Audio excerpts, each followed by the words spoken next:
think that, yes, that the sector has to adopt an approach that talent can be anywhere in our society, and it can come from the unemployed, it can come from the employed, it can come from within the sector, it can come from beyond the sector, because I think the wider the sector can open those gates up for talent, the more success it will have in, firstly, filling the roles that are there and that we know are there, but also creating just that different that different blend of backgrounds and that different blend of talents, because the workforce today is very different to the workforce of 20 years ago, and the workforce of 20 years' time will be very different to where it is today. This is Talking Infrastructure, the podcast brought to you by global infrastructure consultancy AECOM. In this series, we'll be discussing the hot topics, key projects, and innovations that are helping to solve some of the world's most complex infrastructure challenges. Now, fans of the podcast will know we've taken something of a mid-season break, but we are back. So hello again, and welcome back to Talking Infrastructure. In this episode, we are looking to the future. We'll ask if the infrastructure industry has the people it needs to deliver on its ambitions.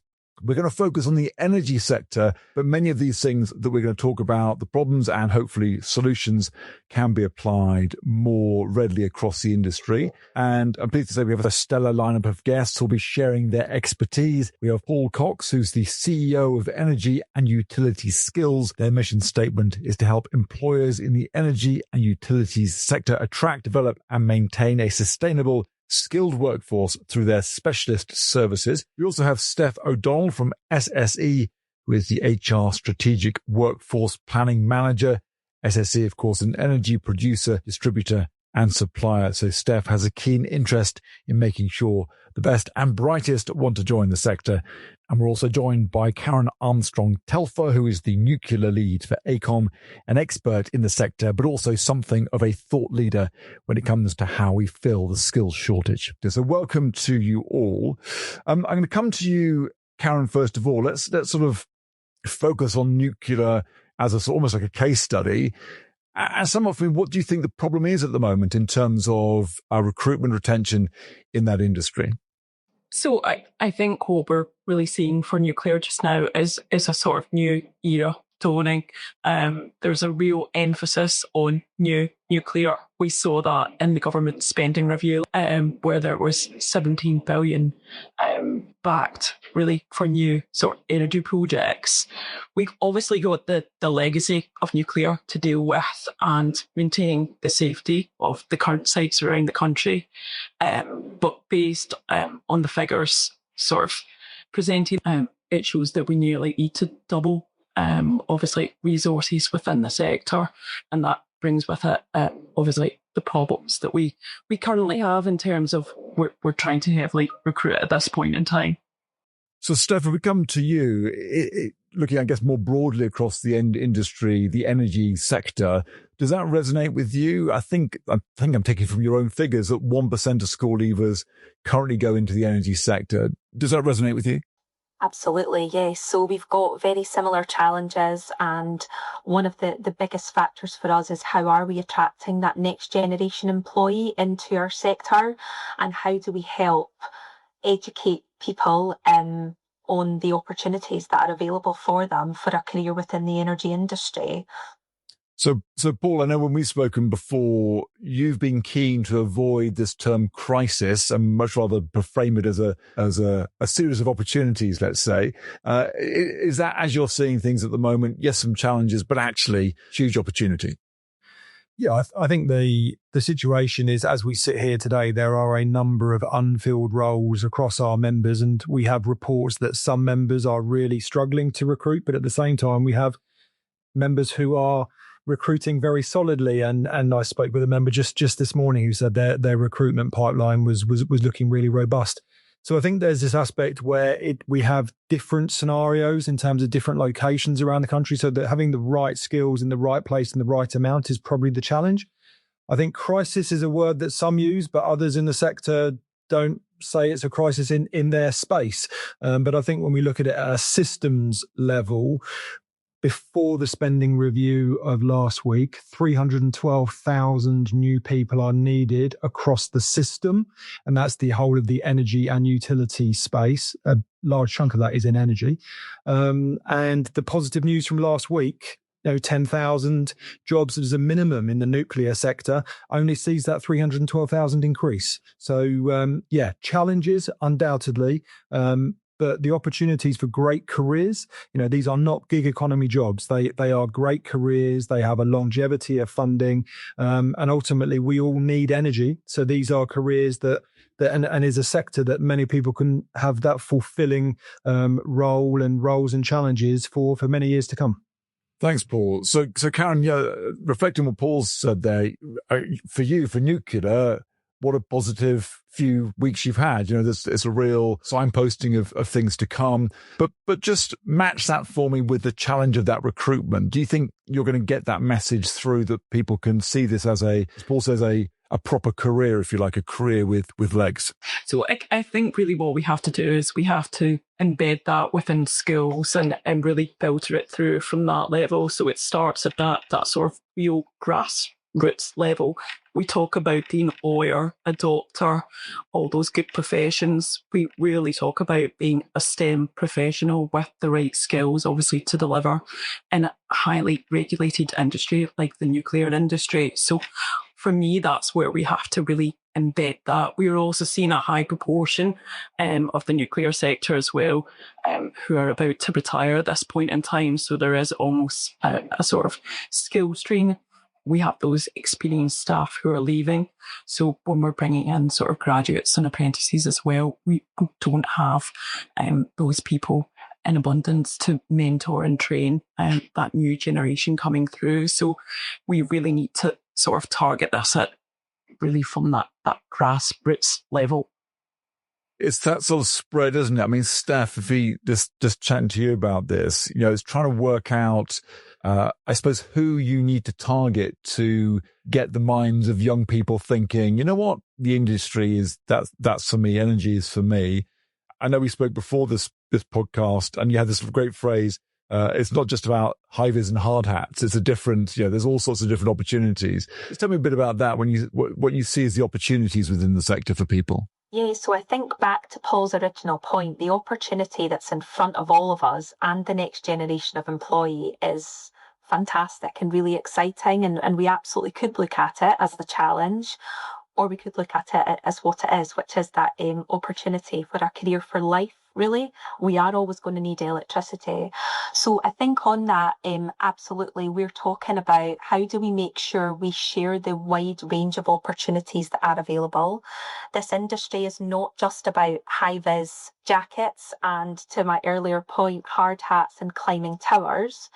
There are a wide variety of roles, from project management to business, through HR, finance, planning the system of the future, looking at how we maintain our systems.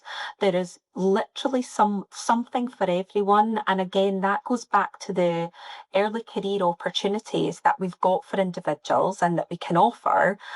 We've got programs where there are no entry requirements. So what we are offering is, if you bring the right attitude and the behaviours, we can teach you the rest of the skills that you require to be capable in your role. And then we've got obviously some transferable skills from those from other industries who could transfer into our sector and operate and support our network. So I think there's lots there. I think the other point to make on that is it's not just about getting into the schools, it's how do we influence the influencers, so the teachers, the parents. To your earlier point, Karen, around, we talk about people going to be doctors and working in the NHS and the police and the fire brigade. How do we be seen as that career opportunity of choice for the next generation of employee coming through the ranks? Yeah, it's targeting those gatekeepers, isn't it, as they're making decisions about their careers. And Paul, for you, you've got how would I describe it, a real sort of spread of people that you try and recruit from sort of school leavers, but career changers, veterans as well. Your mentality seems to be that there's nobody who can't potentially have a career in this industry.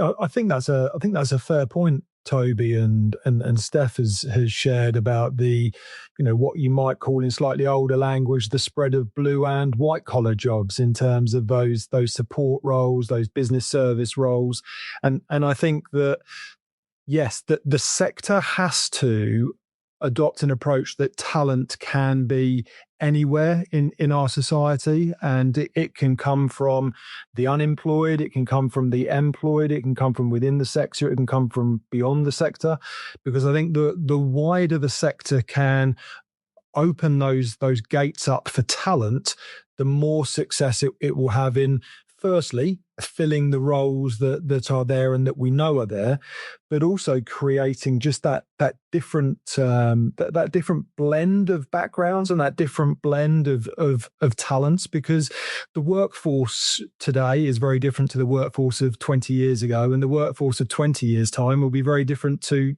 where it is today.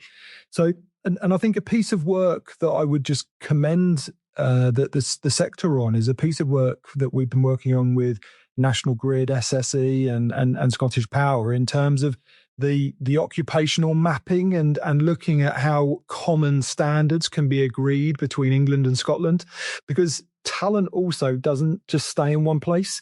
Talent moves around our isles and around the UK and I, and making the talent feel very mobile is also a responsibility the sector has to retain it, because there is no doubt that if you take a systems level to this, an engineer who might work for 3 or 4 companies in the sector has still delivered for the sector. And the mapping piece that we're working on with, the large asset owners, and that's filtering down through the supply chain, is one way for that talent to see where its skills can be taken to new employers as well.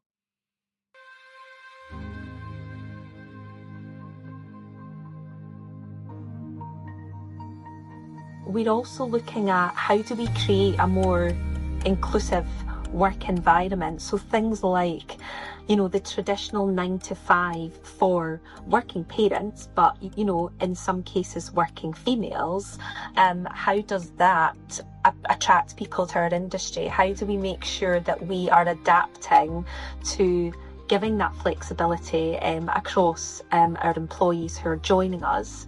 And then obviously when people do join, how do we support them? We'll talk a bit more about, I guess, that future and those solutions. But first, an appeal to you, the listener. Thanks very much for listening to the podcast. It's important, of course, that we are creating content and discussing topics that actually matter to you. So we'd love to hear your thoughts. Please take a minute to leave us some feedback in the comments or wherever you're consuming this podcast, and we will feature some in future episodes. But thank you for listening for now, and let's get back to the conversation. Karen, let's come to you then. Look, this isn't the first time people in infrastructure have talked about a shortage of STEM skills in the industry. Of course, it's a thing that's been going on for years, and we're looking at some potential solutions here. What do you think is going to really shake this up and make a big change so that in 5 years, 10 years time, this isn't a conversation we have to have? So I think it's probably multifaceted. We need to bring through the grads and apprentices. We need to have the people available to train those grads and apprentices as well. We also need to look at ADI as well. I think within the nuclear industry, we can see that only 22% of the industry is women as well. So there's a large sector of society that we're missing out on as well. I think we need to look at initiatives like STEM returners as well. We often have people that leave the industry. We need to try and attract those people back. We also need to use our most experienced staff and those potentially that have been retired well to come back and help us to train, obviously, those of the future.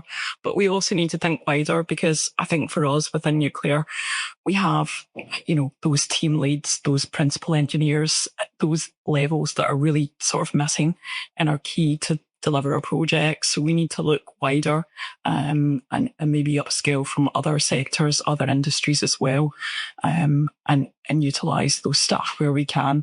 And that's something that we've done at AECOM to bring other people in from other sectors so that we can upscale them with obviously the skills that they need to deliver in nuclear. Steph, I just pick up on that, the point that Karen's there making about trying to get more women into the sector, but also people who have gone away, had families and maybe looking to come back. Is it still an old-fashioned position to say that more men go into the sector than women? Are we still having a problem attracting women at school age, university age to go into this sector? So I think it's back to yes, it could be a challenge, but actually what's the art of opportunity, where we can try and shift the dial with this to attract more individuals. So similar to yourselves, Karen, we're looking at how we do utilise the STEM Returners programme. We've done that for quite a number of years now, and that is about attracting people back in to a STEM career if they have maybe been out. We're also looking at how do we create a more inclusive work environment. So things like, the traditional 9 to 5 for working parents, but, in some cases working females.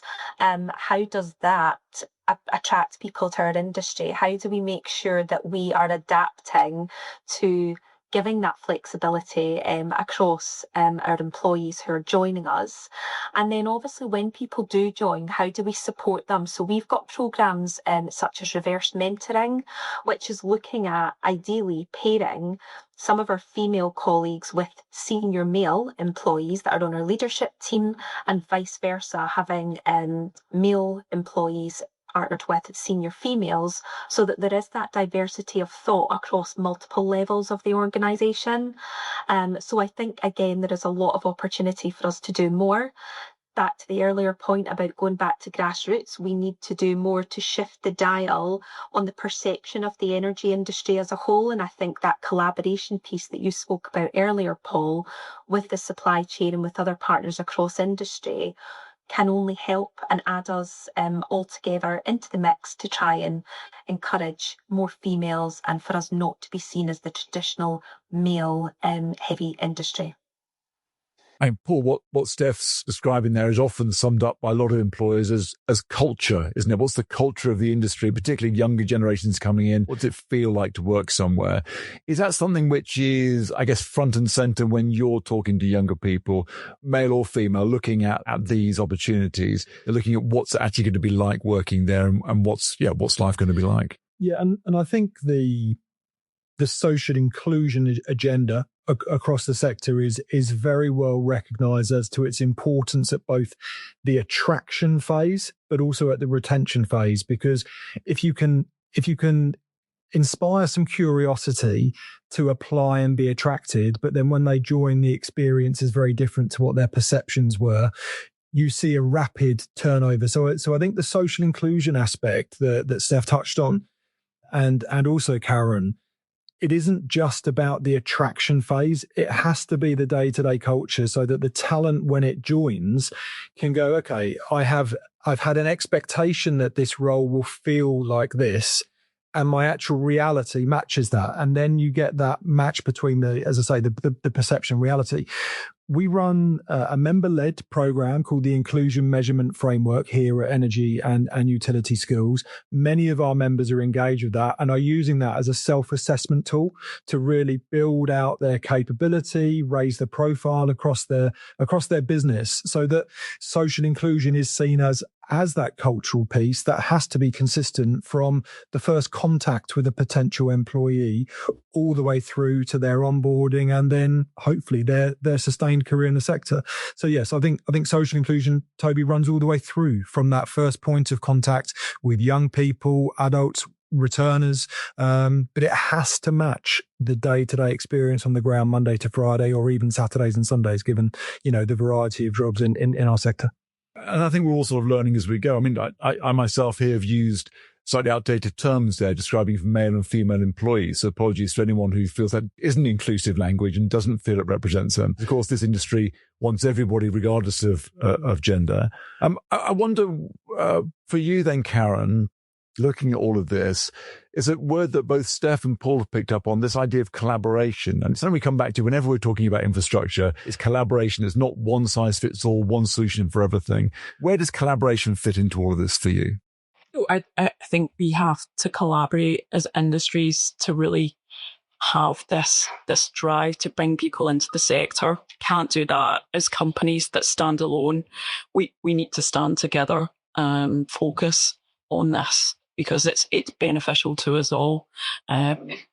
And obviously looking at the priorities that we've got in the future in terms of having energy security, resilience as well for the UK, it's vitally important for all of our futures.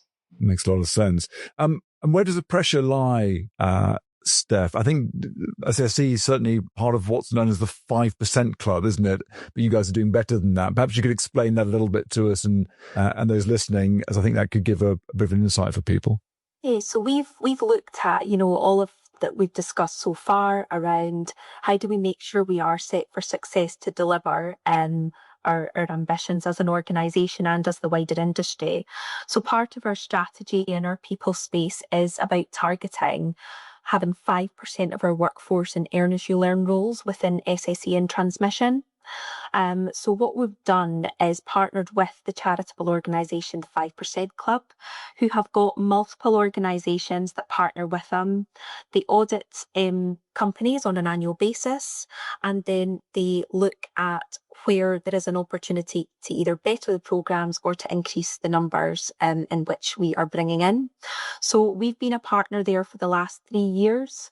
The first 2 years we were a gold member, so they accredit either bronze, silver, gold or platinum.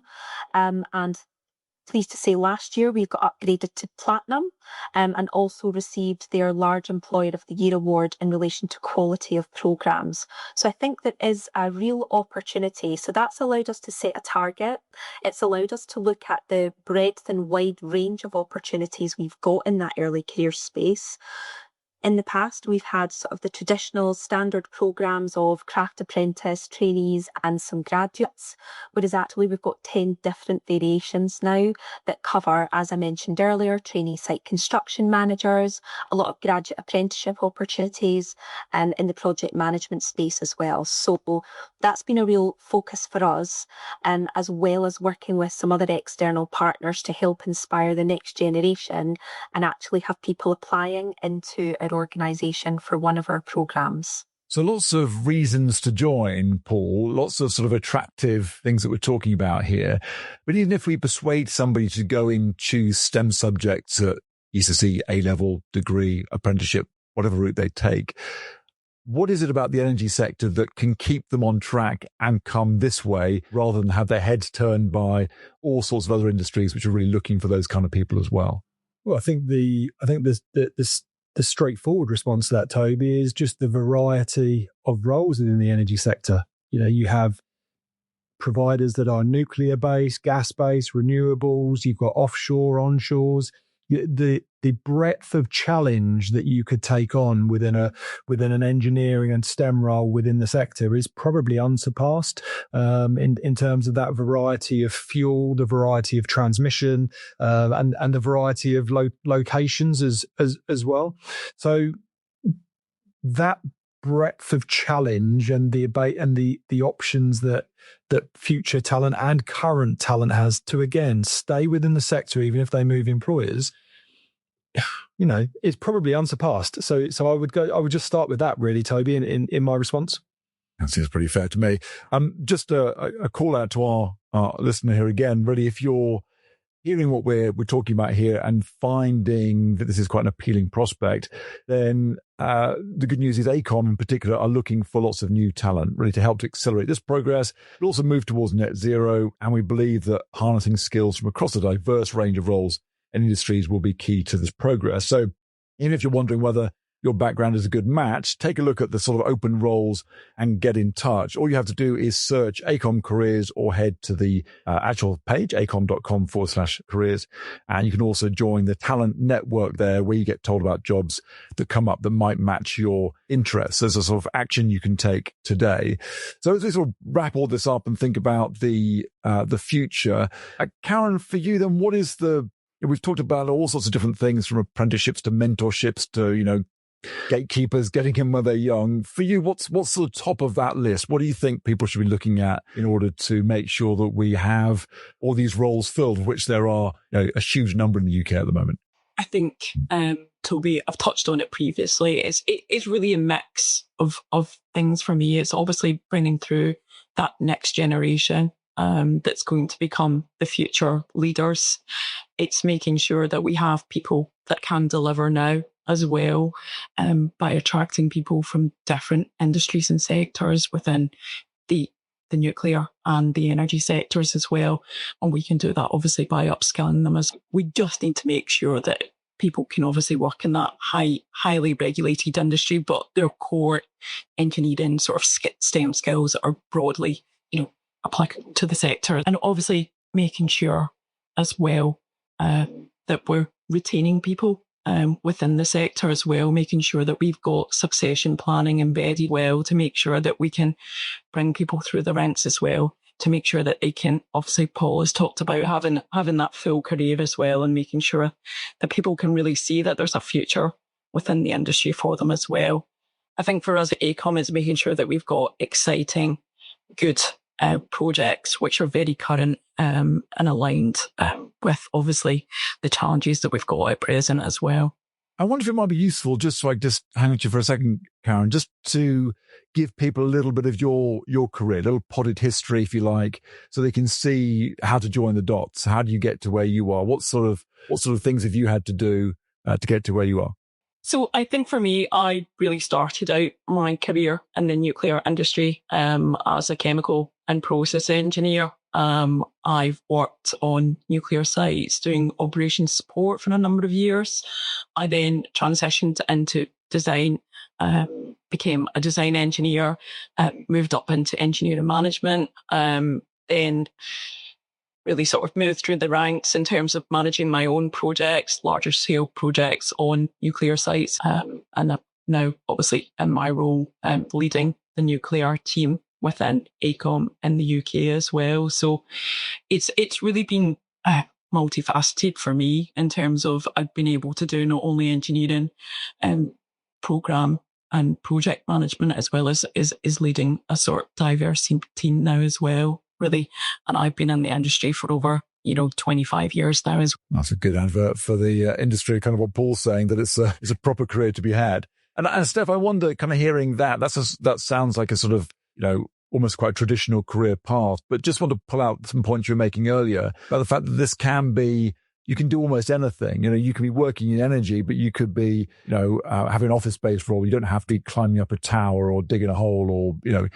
Absolutely. And again, similar to yourself, Karen, I am, on a non-technical side, so obviously I work within the HR function, but I've been in this organisation for the last 18 years, almost 19 now. And again, as an employee, I can see the exciting opportunity of anyone else who would want to work within this industry. I think back to your one of your points with Karen is how do we tell that story to other people? And I think that is what is the opportunity for us all, is how do we take the good information. We've got lots of long-serving employees. We have got those that are ready to tail off and go into retirement, and that's fantastic. But how do we make sure that we've got the right capability coming through the different levels and able to see the career opportunities and the pathways that are in front? And I think that comes back. It's absolutely about attracting people, but when they are with us as an organisation and with us as an industry, how are they able to see where the career path can take them? And actually they could go technical, they could go non-technical, dependent on where they want to go, and the opportunity really is endless. Makes a lot of sense. And Paul, just in this section, I'll give this the last word to you here. Really thinking about how we talked about what we want in the industry, what individuals want. Where does the pressure of this leadership now land? Who needs to take this on to make sure that this is a sector that benefits across the UK, not just in little pockets? This is a system opportunity and a system challenge that requires a system response. So I think, Toby, that is, yes, employers, yes, industry. There is the clean energy mission from the UK government that gives this a greater or elevates the opportunity and challenge, perhaps above those areas that aren't considered missions. We have obviously an increasingly devolved approach in the United Kingdom as well. We have, devolved nations, we have devolved authorities and mayoral combines and Greater London. So there has to be a situation where industry collaborates and comes together and has that collective voice that I think there is a great deal. Karen and Steph have spoken about that. The industry is stronger together than it is trying to compete and race and try and just work on an employer by employer basis. I think that industry strength will be attractive to government. It will be attractive because it will be less complex and it will be able to demonstrate a greater level of impact. I think there's a situation within the sector where I've mentioned earlier where some employers are receiving high numbers of applications and others far fewer. And I think when talent has been attracted, if there isn't a role in that employer at that time, the sector again working together, talent pooling, those colleagues that have been perhaps regretted because they might then go and work for a supply chain organisation and then sometime in their career may end up at the organisation that they'd applied to originally. So again, that comes back to a systems-based approach around talent pooling. And I think probably the final point just to make again is this commitment to that sector entry that sector entry route. That doesn't mean they are low skilled or less important roles. These are entry roles to the sector where the industry knows there's a high number of roles within the total quantum I spoke about earlier. And that is where that breadth of social inclusion approach has to hit and has to be really focused. And then that perception and that ambition, that vision that is sold to that talent then has to flow through to the reality. So in summary, I think there's that systems-based approach, that one united voice is far stronger together than as individual employers, and really focusing on maximizing those routes into sector entry. Because I think Steph and Karen have both demonstrated when you're in the sector, you can have that great career opportunity once you are in. So I think if that focus on sector entry and then that flow through in terms of the strong training that's in place with many of the employers across the sector is probably the summary for success that we all need to work towards. Perfect, Paul. Thank you very much for summing all that up. I think as you say, this is, we talk about challenges and problems, but actually there's huge opportunity here, which is really great to hear from all three of you. And, if I was doing my GCSEs now, then I'd be very excited about the prospects to come. I'm not sure hanging up my podcasting belt at this stage is going to be much of a attraction to the industry, but you never know. So this isn't quite the end of the podcast. We have our bonus AECOM takeaway still to come, where we're going to put Karen Armstrong-Telfer, AECOM's nuclear lead, on the spot. So stick around for that. But this is where we say goodbye to Paul Cox, CEO of Energy and Utility Skills, and Steph O'Donnell, SSE's HR Strategic Workforce Planning Manager. Thank you both so much for your insights and time today. Really appreciate you sharing it with us. So thank you.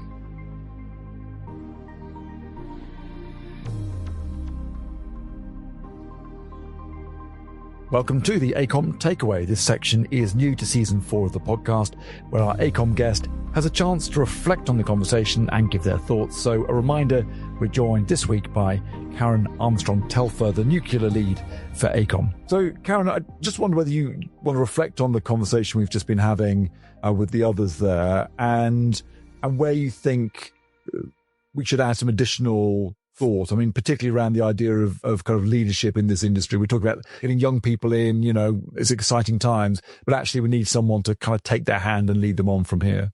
So I think obviously we've got massive opportunities across nuclear and the energy sector. There's obviously the need, and we saw that within the spending review, to have our own sort of energy security and resilience of the UK. We can only do that and bring people into the industry and make sure we obviously talked about with Steph and Paul that long career that you can have within the energy sector and the nuclear industry. And it's just about making it attractive to people. I think sometimes we need to demystify nuclear as well.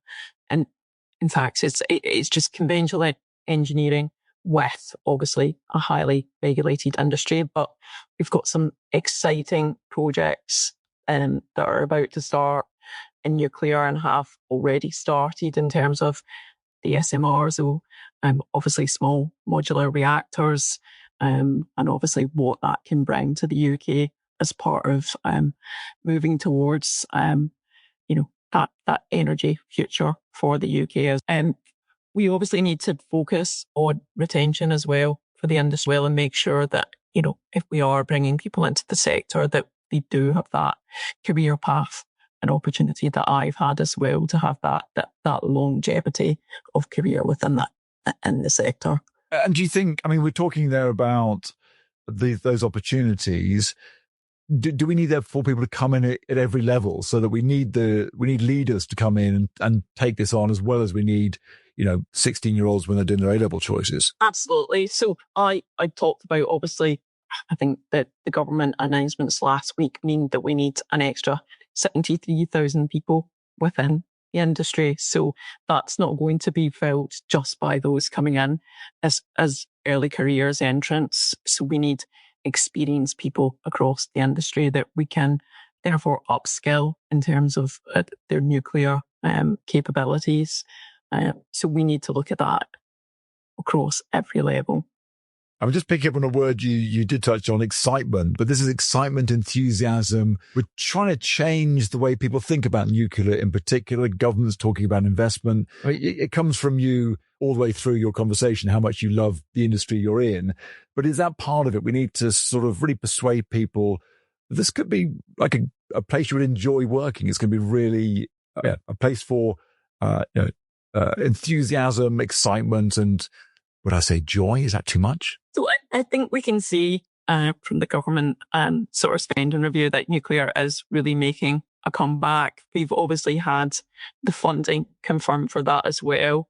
It's almost taking nuclear to the next step in terms of a lot of the sort of legacy stations were being run down and almost at the end of their life. But now we've got this investment in the sort of new gigawatt reactor stations in terms of, Sizewell C.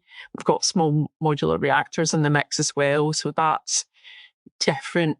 It's taking conventional nuclear fission, but applying different sort of routes and technology to apply it in a more sort of local level so that it's repeatable in terms of different sites as well. So with that, we can bring obviously nuclear to different communities as well, and different areas around the UK. And with that brings growth and jobs as well. That feels like a perfect place to end the conversation. So thank you so much, Karen Armstrong-Telfer, Nuclear Lead at AECOM, for your insights. And that brings the AECOM takeaway to a close, but also the podcast itself. So if you've enjoyed the podcast, please, as always, like, subscribe, leave a review, tell your friends, colleagues, and of course, feel free to plug it on social media. Until next time, thank you very much and goodbye.